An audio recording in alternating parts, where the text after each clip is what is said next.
ಈಗ ಬೆಂಗಳೂರಿನ ಇತರ ಪ್ರಮುಖ ಸುದ್ದಿಗಳನ್ನು ಫಟಾಫಟ್ ಅಂತ ನೋಡೋಣ ಜಸ್ಟ್ 5 ನಲ್ಲಿ.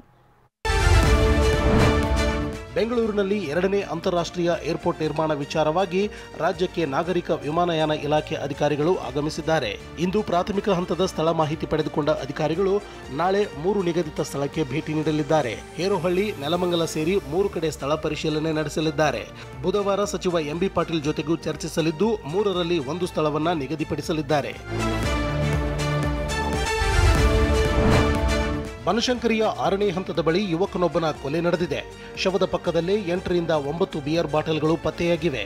ಪಾರ್ಟಿ ವೇಳೆ ಪರಿಚಯಸ್ಥರೇ ಕೊಲೆ ಮಾಡಿರುವ ಸಂಶಯ ವ್ಯಕ್ತವಾಗಿದ್ದು, ಮೃತ ಯುವಕ ಅಂಚೆಪಾಳ್ಯದ ಸಮೀರ್ ಅನ್ನೋದು ಗೊತ್ತಾಗಿದೆ.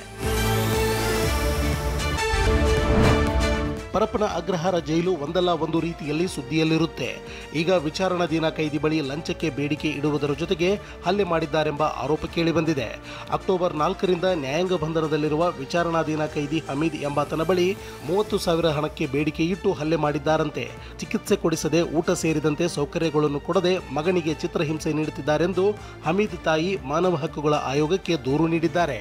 ಮಾರ್ಚ್ 25ನೇ ತಾರೀಕಿಂದ ಇಲ್ಲಿವರೆಗೂ ನಾವು 20ರಿಂದ 22 ಸಾವಿರ ದುಡ್ಡು ಹಾಕಿದ್ದೀವಿ. ಮತ್ತು ಮೊನ್ನೆ ಶನಿವಾರ ನೈಟ್ 1 ಗಂಟೆ ರಾತ್ರಿಯಲ್ಲಿ 30,000 ಹಾಕ್ಸು ಅಂತ ಹೇಳ್ಬಿಟ್ಟು ನನ್ನ ತಮ್ಮನಿಗೆ ತುಂಬ ಹೊಡೆದಿದ್ದಾರೆ ಸರ್. ನಮ್ಮ ಹತ್ರ ಪ್ರೂಫ್ ಇದೆ, ವಿಡಿಯೋ ಇದೆ, ಫೋಟೋಸ್ ಇದೆ. ಹುಡುಗರು ನೋಡೋಕ್ಕಾಗ್ದೇ ನನ್ನ ನಂಬರ್ ಅವನ ಹತ್ರ ಇಸ್ಕೊಂಡು ತುಂಬ ಸುಸ್ತಲ್ಲಿದ್ದಾನಂತೆ ಸರ್. ಮತ್ತು ಅವನ ಹತ್ರ ನಂಬರ್ ಇಸ್ಕೊಂಡು ನನಗೆ ಫೋನ್ ಮಾಡಿ ನನಗೆ ಫೋಟೋ ವಿಡಿಯೋ ಎಲ್ಲ ಕಳಿಸ್ಕೊಟ್ಟಿದ್ದಾರೆ ಸರ್. ನನ್ನ ಹತ್ರ ಪ್ರೂಫ್ ಇದೆ.